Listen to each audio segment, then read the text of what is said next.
Nessa noite nós vamos estar aprendendo sobre a presença de Deus.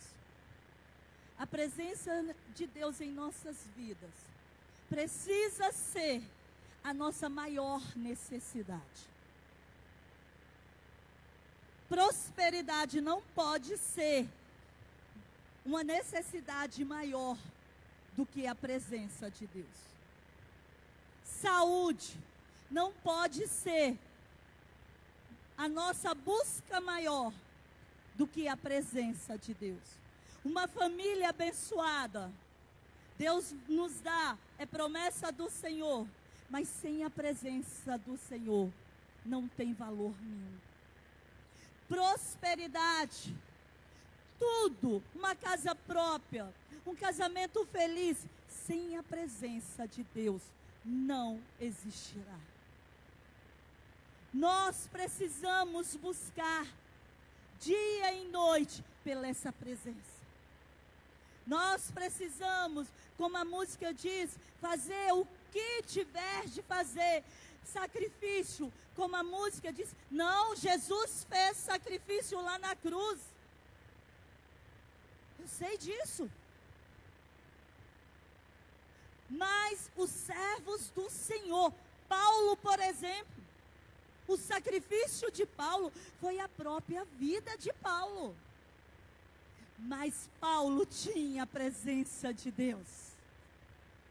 Os discípulos foram decapitados, ou foram mortos, ou foram envergonhados. Mas eles tinham a presença de Deus. Estevão foi apedrejado, morto apedrejado. Mas tinha a presença do Senhor. É isso que nos basta. Nós vamos estar lendo um texto, eu pedi Rose, por causa da minha garganta, nós vamos estar lendo. E você abra a sua Bíblia também, por favor. O Salmo 63, de 1 a 8. Diz assim a palavra do Senhor: Ó Deus, Tu és o meu Deus. Eu te busco de todo o coração. Minha alma tem sede de Ti. Todo o meu corpo anseia por Ti nessa terra seca, exausta e sem água. Eu te vi em Teu santuário e contemplei Teu poder e Tua glória. Teu amor é melhor que a própria vida. Com meus lábios Te louvarei. Sim, Te louvarei enquanto viver. A Ti em oração levantarei as mãos. Tu me satisfazes mais do que um rico banquete. Com cânticos de alegria Te louvarei. Quando me deito, fico acordado pensando em Ti, meditando a Teu respeito a noite toda. Pois Tu és o meu auxílio, à sombra das Tuas asas, canto de alegria. Minha alma se apega a Ti, Tua forte mão direita me sustenta. Isso é uma oração pedindo a presença. O salmista fez uma oração em dizer ricos banquetes, prosperidade, uma noite de sono tranquilo. Ele colocou em detalhes, mas sem a Tua presença, isso não tem valor. E queridos, o diabo é o ladrão. Ele diz que, João 10:10 diz que o Senhor Jesus veio para nos dar vida e vida em abundância. Mas o diabo veio para nos matar, roubar e nos destruir. E se tem uma coisa que o diabo quer roubar de nós, é essa presença, é esse desejo, é esse momento, é essa intimidade com o Pai. É nos roubar a bênção de ter a presença do Senhor. E você pode me perguntar, apóstola, o que eu faço para ter essa presença?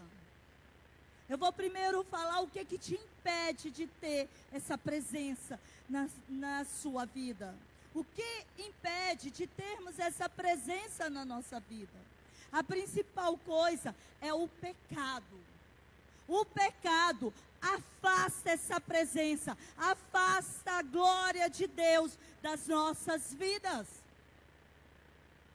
Apóstolo, então quer dizer que eu não vou pecar? Vai, querido. Eu estou querendo dizer porque nós somos pecadores.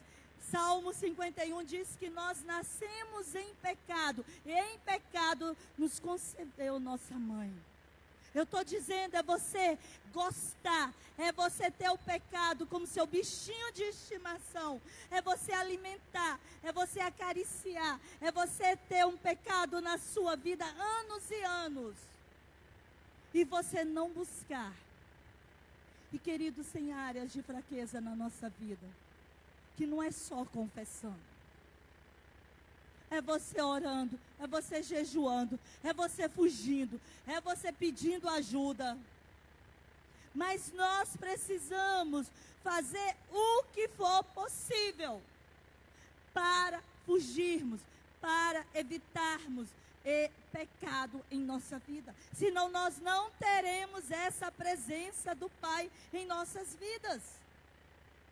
O pecado afasta a presença de Deus.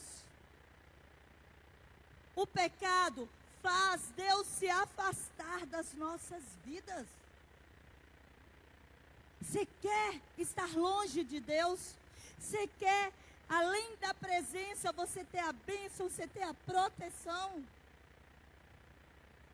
O pecado provoca a ira de Deus. Deus se ira com o nosso pecado, porque Deus não nos fez, mesmo nós sendo pecador, nós somos filhos de Deus, e Deus não se alegra quando nós estamos vivendo em pecado. Vou estar mostrando para vocês o texto de Êxodo. Êxodo 32, diz assim: quando o povo viu que Moisés demorava a descer do monte, reuniu-se ao redor de Arão e disse: tome uma providência, faça para nós deuses que nos guiem. Não sabemos o que aconteceu com esse Moisés, que nos trouxe da terra do Egito para cá. Arão respondeu: tirem as argolas de ouro das orelhas das suas mulheres e de seus filhos e filhas, e tragam-nas para mim. Todos tiraram as argolas de ouro e as levaram a Arão. Ele recebeu o ouro, derreteu e trabalhou nele, dando-lhe a forma de um bezerro. Quando o povo viu o bezerro, começou a exclamar: ó Israel, estes são os seus deuses, que o tiraram da terra do Egito. Percebendo o entusiasmo do povo, Arão construiu um altar diante do bezerro e anunciou: amanhã haverá uma festa para o Senhor. Na manhã seguinte, o povo se levantou cedo para apresentar holocaustos e ofertas de paz. Depois todos comeram e beberam e se entregaram à farra. O Senhor disse a Moisés: rápido, desça do monte, seu povo, o que você tirou da terra do Egito se corrompeu. Como se desviaram depressa do caminho que eu lhes ordenei? Derreteram o ouro e fizeram um bezerro, curvaram-se diante dele e lhe ofereceram sacrifícios. Dize-lhe: ó Israel, estes são os seus deuses, que o tiraram da terra do Egito. Então o Senhor declarou: vi como este povo é teimoso e rebelde. Agora fique de lado, e eu lançarei contra eles minha ira ardente e os destruirei. Depois farei de você, Moisés, uma grande nação. Moisés, porém, tentou apaziguar o Senhor seu Deus. Ó Senhor, exclamou ele, por que estás tão irado com o teu próprio povo, que tiraste do Egito com tão grande poder e mão forte? Por que deixar os egípcios dizerem: o Deus dele os resgatou com a má intenção de exterminá-los nos montes e apagá-los da face da terra? Deixa de lado a tua ira ardente. Arrepende-te quanto a esta calamidade terrível que ameaçaste enviar sobre o povo. Lembra-te dos teus servos Abraão, Isaque e Jacó. Assumiste um compromisso com eles por meio do juramento, dizendo: Tornarei seus descendentes tão numerosos quanto as estrelas do céu. Eu lhes darei toda essa terra que lhes prometi, e eles a possuirão para sempre. Então o Senhor se arrependeu da calamidade terrível que havia ameaçado enviar sobre seu povo. Em seguida, Moisés se virou e desceu do monte. Trazia nas mãos as 2 tábuas da aliança, que estavam escritas dos 2 lados, frente e verso. As tábuas eram obra de Deus. Cada palavra tinha sido gravada pelo próprio Deus. Quando Josué ouviu o alvoroço do povo que gritava lá embaixo, disse a Moisés: parece que há guerra no acampamento. Moisés respondeu: não, são gritos de vitória, nem lamentos de derrota. Ouço o barulho de festa. Quando se aproximaram do acampamento, Moisés viu o bezerro e as danças e ficou furioso. Jogou as tábuas de pedra no chão e as despedaçou ao pé do monte. Tomou o bezerro que haviam feito e o queimou. Moeu-o até virar pó. Jogou-o na água e obrigou os israelitas a bebê-la. Por fim, dirigiu-se a Arão e perguntou: O que esse povo lhe fez para que você os levasse a cometer tamanho pecado? Não fique tão furioso comigo, meu senhor, respondeu Arão. Você sabe como esse povo é mau. Eles me disseram: façam para nós deuses que nos guiem. Não sabemos o que aconteceu com Moisés, que nos trouxe da terra do Egito para cá. Então eu lhes disse: quem tiver joias de ouro, tire-as. Quando eles as trouxeram para mim, simplesmente joguei no fogo e saiu este bezerro. Moisés viu que Arão havia permitido que o povo se descontrolasse completamente, dando motivo de zombaria a seus inimigos. Portanto, colocou-se à entrada do acampamento e gritou: todos que estiverem do lado do Senhor, venham até aqui e junte-se a mim. E todos os levitas se reuniram ao redor dele. Moisés lhes disse: assim diz o Senhor, o Deus de Israel: cada um de vocês pegue sua espada, vão e voltem de uma extremidade à outra do acampamento. Matem todos, até mesmo seus irmãos, amigos e vizinhos. Os levitas obedeceram à ordem de Moisés, e cerca de 3.000 pessoas morreram naquele dia. Então Moisés disse aos levitas: hoje vocês se consagraram para o serviço do Senhor, pois lhe obedeceram mesmo quando tiveram que matar seus próprios filhos e irmãs. Hoje vocês receberam dele uma bênção. No dia seguinte, Moisés disse ao povo: vocês cometeram um pecado terrível, mas eu subirei ao monte e me encontrarei com o Senhor outra vez. Talvez eu consiga fazer expiação por este pecado. Moisés voltou ao Senhor e disse: que pecado terrível este povo cometeu. Fizeram para si deuses de ouro. Agora, porém, eu te suplico que lhes perdoe o pecado. Do contrário, apaga meu nome do registro que escreveste. O Senhor, porém, respondeu a Moisés: apagarei o nome de todos que pecaram contra mim. Agora vá e leve o povo ao lugar do qual lhe falei. Veja, meu anjo irá à sua frente, e no dia do acerto de contas, certamente eu castigarei este povo pelo pecado que cometeram.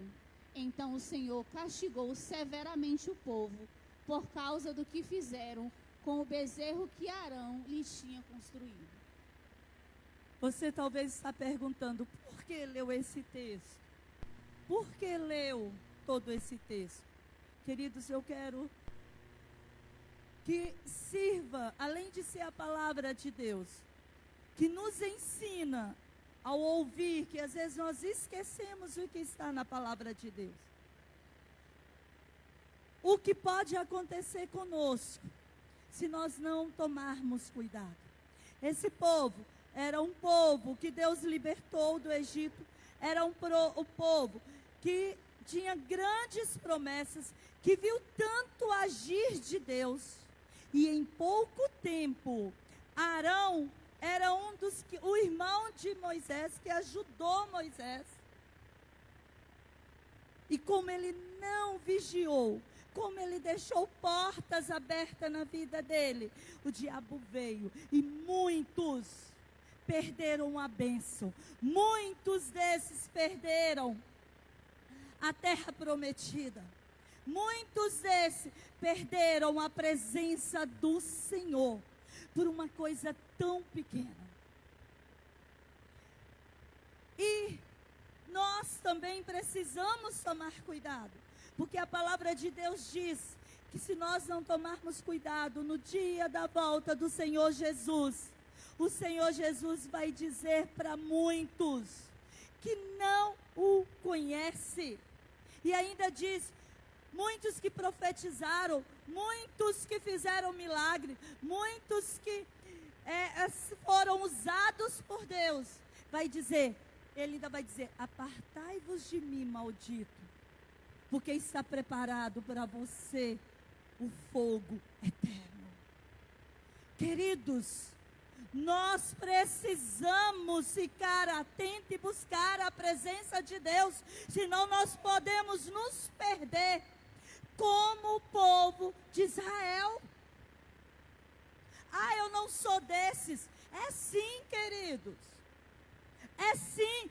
Basta nós termos oportunidade, não vigiar, não meditar, não firmar na presença de Deus. Nós fazemos coisas piores do que o ímpio. Nós não podemos brincar de ser crente, ou só ser crente aqui na igreja. Senão nós vamos ouvir essa palavra no último dia. Nós, e cada dia, está mais próximo da volta de Jesus, e o diabo está mais furioso. Então nós temos que estar vigilantes, nós precisamos estar atentos. Nesse texto, eu gostaria que você lesse em casa, meditasse. Em Êxodo 32, fala tantos pecados que esse povo cometeu. Às vezes nós achamos que foi só em estar construindo um ídolo, adorando um ídolo. Mas não, você vai ver vários. Perderam filhos, perderam amigos, perderam pessoas amadas por causa do pecado. E na noite, no dia separado, que nós separamos para a ceia, para cearmos, precisa ser noite, precisa ser dia de nós confessarmos os nossos pecados. Porque a palavra de Deus diz que para cearmos, nós precisamos confessar os nossos pecados, sondar o nosso coração. Nós não podemos viver uma vida de falsidade. Ninguém sabe. Queridos, não tem importância ninguém saber ou saber. Porque muitas vezes você nem faz e as pessoas falam que você fez. Agora, o Deus Todo-Poderoso, que tudo vê, Ele sabe o que eu e você temos feito no secreto. Temos feito no nosso individual, quando nós estamos sozinhos. O que nós estamos vendo no celular. Como nós somos em casa. Como nós somos no trabalho. Todos os dias precisamos ser noite de quebrantamento, ser dias de quebrantamento. Como eu disse, nesses últimos dias, porque está próxima a volta de Jesus. Mas em todo culto que nós separamos para cearmos, para participarmos da ceia, desse ato profético, precisa ser também um culto aonde nós vamos confessar os nossos pecados, aonde nós vamos arrepender, aonde nós vamos pedir a presença de Deus. Para vivermos uma vida de santidade, para não ser rejeitado e no último dia, a gente receber essa triste revelação do Pai. E não vai ter mais tempo, querido. Agora há tempo. Pais, não aceita pecado dos seus filhos. Não passe a mão no erro dos seus filhos. Tem diferença você amar seu filho, sua filha, mas você declarar para ele: eu amo você, mas você está errado. Isso é pecado. Não é isso que Deus tem para você. Não podemos ser como Eli. Eli pagou um preço muito caro. Até a descendência de Eli colheu, por causa que Eli não foi um pai que confrontou o filho. Foi um pai que passou a mão na cabeça. Você apoiar o seu filho não é você concordar com tudo. Seu filho pode ter 30, 40 anos. Se está dentro da sua casa, ele precisa respeitar seu filho e sua filha, as regras. Mesmo que ele não obedece, mas você tem que falar, você tem que confrontar. Não é brigar, não é bater, não é gritar. Antes de você fazer tudo, você confrontar, você precisa orar, você precisa jejuar, ungir o quarto dele, ungir as roupas deles, profetizar, dar exemplo. Porque não adianta nada também você confrontar, você falar que está errado, se você faz a mesma coisa. Mas nós não podemos alimentar pecado. Porque senão o pecado vai nos separar da glória de Deus, de viver aqui na terra, bênção, de tudo que Deus tem para nós, de cumprir propósito, e vai nos impedir de viver a gloriosa glória dele, de ir para o céu. Eu quero agora mostrar 2 exemplos de homens, de famílias que decidiu obedecer ao Senhor, de buscar a glória dele, buscar a presença dele. Um foi Obed-edom, era descendente dos levitas. A arca era simbolizando a presença de Deus. Tudo foi neste período, queridos. Deus tinha tantas bênçãos, tantas promessas, tanto cumprimento para o povo de Israel quando os tirou do Egito, que ele ainda deixou um ato profético com a arca da aliança. Dentro da arca tinha a vara de Arão, maná e as tábuas da lei. Só que essa arca é a manifestação da presença de Deus. No Velho Testamento era diferente como é hoje.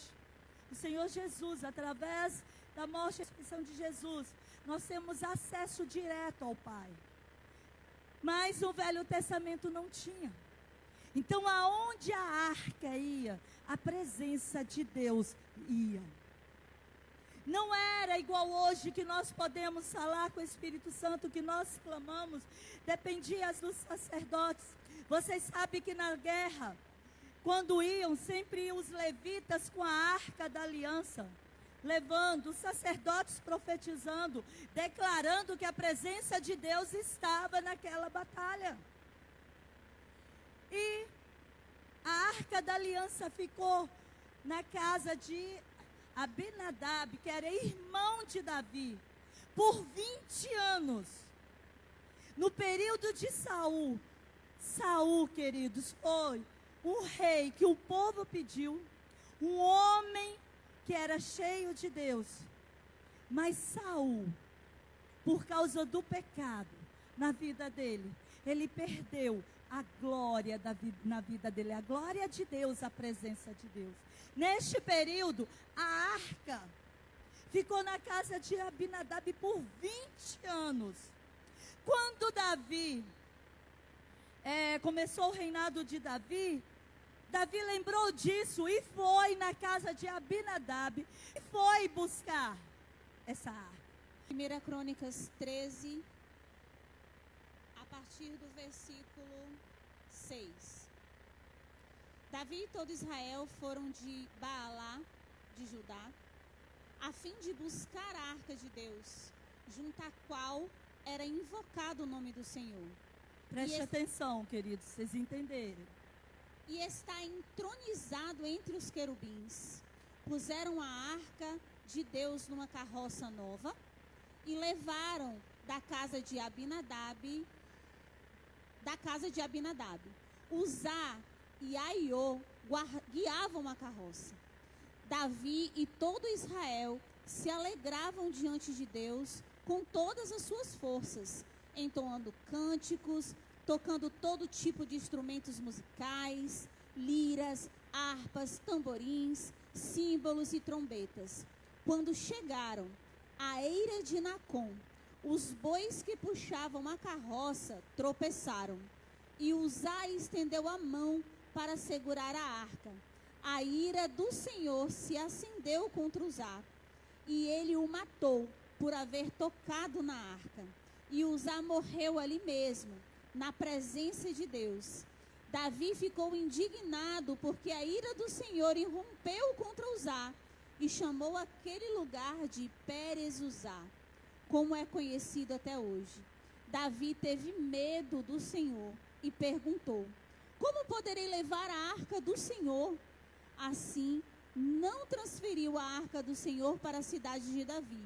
Em vez disso, levou para a casa de Obed-edom, na cidade de Gate. A arca do Senhor ficou na casa de Obed-edom por 3 meses.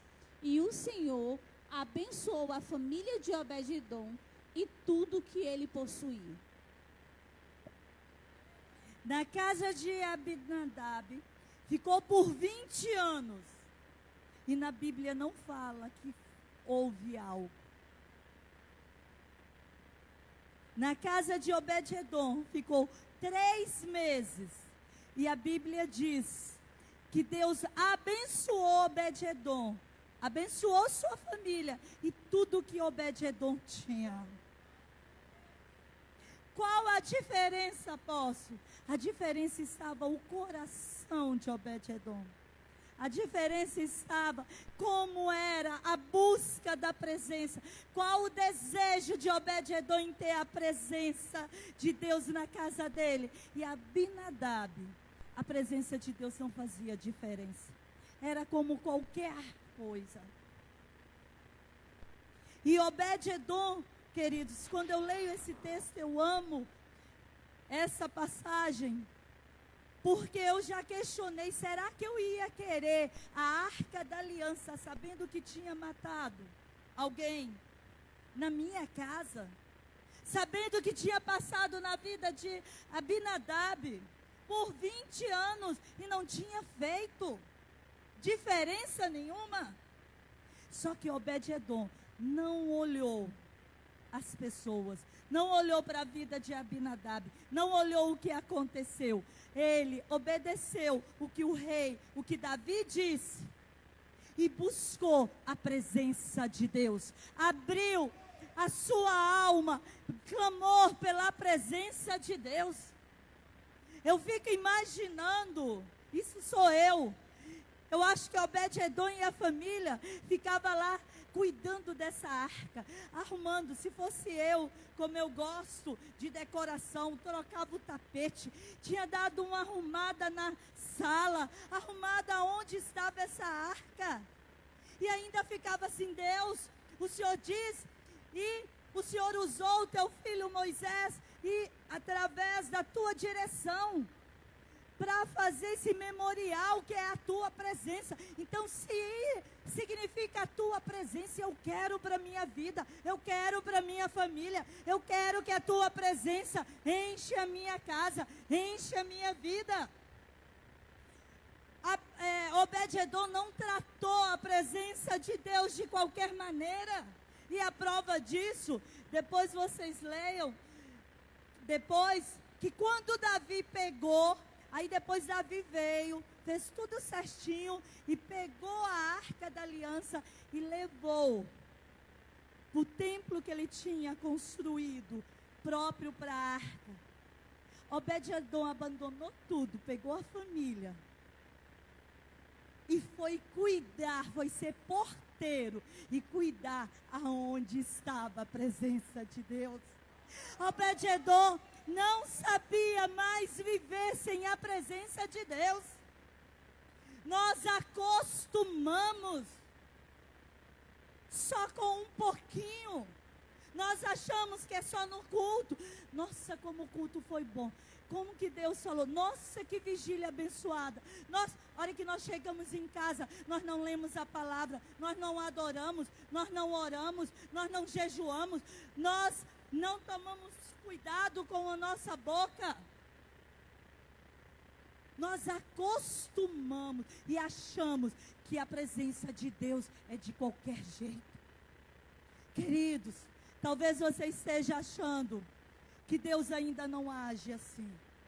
Mas eu creio que o Deus que era o mesmo Deus de Obed-edom é o nosso Deus.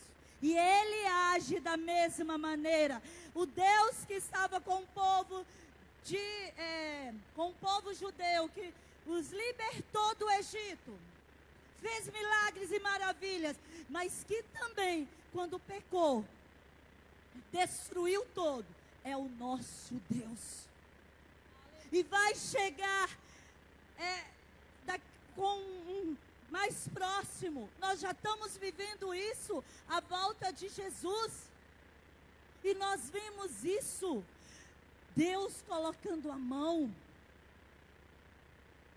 Quando você não busca Deus, Deus agindo, porque Deus abomina, Deus odeia o pecado. E para nós para vivermos uma aliança, e como eu disse, o ato profético, o memorial da ceia do Senhor, diz que nós precisamos estar com a nossa vida limpa, confessar os nossos pecados.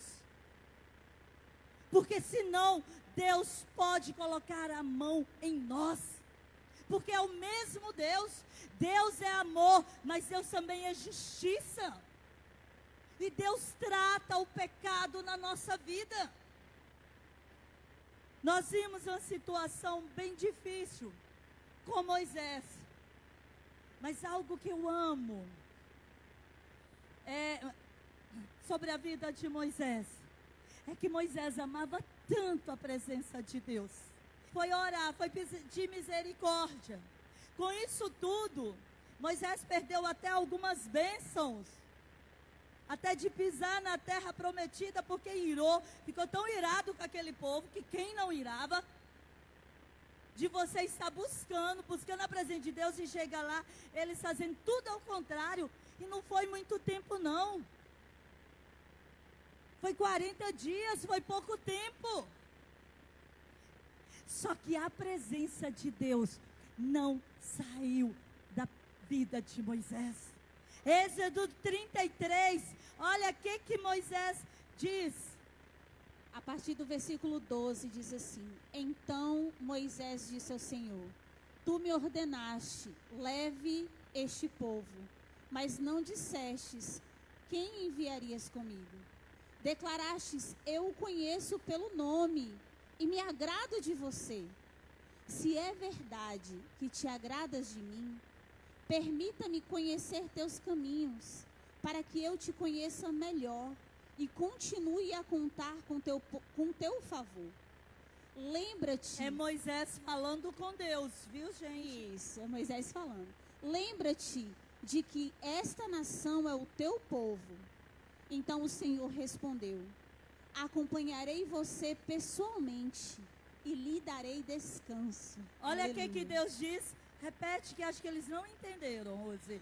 Deus, o que Deus disse para Moisés? Acompanharei você pessoalmente e lhe darei descanso. Então Moisés disse: se não nos acompanhares pessoalmente, não nos faça sair desse lugar. Se não nos acompanhares, como os outros saberão que o teu povo e eu contamos com o teu favor? Pois é a tua presença em nosso meio que nos distingue, teu povo e eu, de todos os outros povos da terra. O Senhor respondeu a Moisés: certamente farei o que me pede, pois me agrado de você e te conheço pelo nome. Moisés disse: então eu peço que me mostre tua presença gloriosa. O Senhor respondeu: farei passar diante de você toda a minha Presta bondade. atenção. E anunciarei diante de você o meu nome, Javé. Pois terei misericórdia de quem eu quiser, e mostrarei compaixão a quem eu quiser. Mas você não poderá olhar diretamente na minha face, pois ninguém pode me ver e continuar vivo. O Senhor disse ainda: fique nessa rocha, perto de mim.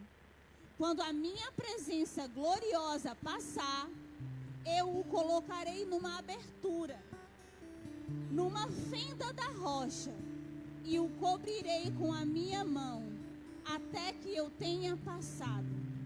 Depois tirarei minha mão, e você me verá pelas costas. Meu rosto, porém, ninguém poderá ver. Queridos, quero te dizer que Deus é fiel, que Deus é misericordioso, que o Deus de Moisés é o mesmo Deus hoje, é o meu Deus, é o seu Deus. Mesmo aquele povo fazendo tudo, Moisés foi clamar ao Pai por misericórdia. E Deus disse para Moisés: Moisés, eu estou com você. Só que Moisés não ficou satisfeito. Moisés poderia: é mesmo, Deus, só está comigo a tua presença. Eu estou buscando, eu estou pagando um preço. Então tá bom. Mas Moisés foi clamar pelo povo. E Deus teve misericórdia daquele povo por causa da decisão de Moisés de clamar, de buscar, de desejar, de ansiar a presença dele. A oração que Moisés faz para Deus: Deus, se o Senhor não for comigo, se o Senhor não estiver comigo, não faça sairmos deste lugar. Querido, não era qualquer lugar, não. O lugar que eles iam era a promessa, era uma terra que manava leite e mel. Moisés poderia ter falado assim: ah, Deus, esse povo não tem jeito mesmo não, que eles ficam aí, eu cansei, e eu vou com o Senhor, só está comigo. Mas Moisés clama ao Senhor, clama ao Pai. E o Pai honra em Moisés, de Moisés ver a glória do Pai. Queridos, Deus tem essa glória, tem essa presença para nós hoje. Não era só para Moisés. A única coisa que nós temos que fazer é abandonar os pecados na nossa vida, é buscar por santidade, é morrer, é matar o nosso ego, o nosso orgulho, é humilhar debaixo da poderosa mão de Deus, é pedir libertação, é jejuar e falar: Deus, tem área na minha vida, tem pecado, e se tiver demônios, o que for, eu quero é ser liberto. É meditar dia e noite na palavra. Não tem como viver a vida de santidade, viver uma vida na presença de Deus, ver a glória de Deus, se você não lê a palavra, se você não medita, se você não ora, se você não jejua. Nós precisamos ansiar por essa glória, querido. Eu eu sinto. Quantos aqui que me dá vontade de ir lá e balançar você e falar assim: acorda! Você não está vendo? Olha como está a sua vida. Você está um morto-vivo. Deus tem tanto para a sua vida. E você está aí só querendo bênção, só aceitando as bandejas do diabo. Está aí passivo. Queridos, nós estamos lendo a palavra. Eu disse que não era o que eu falava, é a palavra. E tem uns que estão aí dormindo. Se você dorme diante da leitura da palavra, eu fiz questão nem de colocar aqui. Aonde nós oramos, jejuamos por você, eu sinto muito em te dizer. Mas na sua casa não há presença de Deus. Na sua vida não há presença de Deus. E você vai perder a bênção. Você pode ir até para o céu, mas os propósitos de Deus na sua vida, o que Deus tem para você, você não viverá aqui. Eu sinto muito. Eu não gosto de agir como eu estou agindo, mas eu estou me segurando desde a hora que eu estou falando. Alguns estão brincando com Deus, e Deus vai brincar com você. Porque você, no último dia, você vai prestar conta. Pais, acorda. O diabo está destruindo seus filhos. Mães, acorda. O diabo está destruindo seus filhos. E você está na internet. Você está preocupado com coisinhas. Ao invés de você pagar um preço, jejuar, levantar de madrugada, ser como Joquebede. O diabo está destruindo. Você é egoísta. Você só pensa em você. E você acha que é assim que você vai ser feliz. Mas você não será. Eu sinto muito em te dizer. E Deus vai te cobrar, porque Ele te deu um filho. E é sua responsabilidade, mãe. A mulher sábia edifica a sua casa. A mãe sábia, ore pelos seus filhos. Homens, seja sacerdote do seu lar. Não deixe a responsabilidade para as mulheres.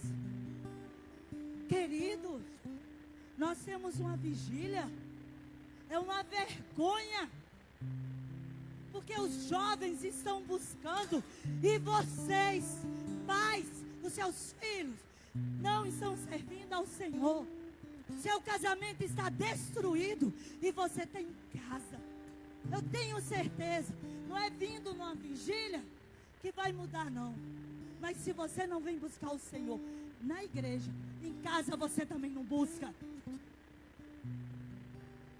Precisamos acordar. Precisamos, jovens, precisamos despertar. Não há outro caminho para você ser feliz, para você viver uma vida de santidade, sem a presença de Deus. Sentir de Deus. Chega todo domingo, te chama, você vem à frente, recebe a oração, volta para casa do mesmo jeito e não muda.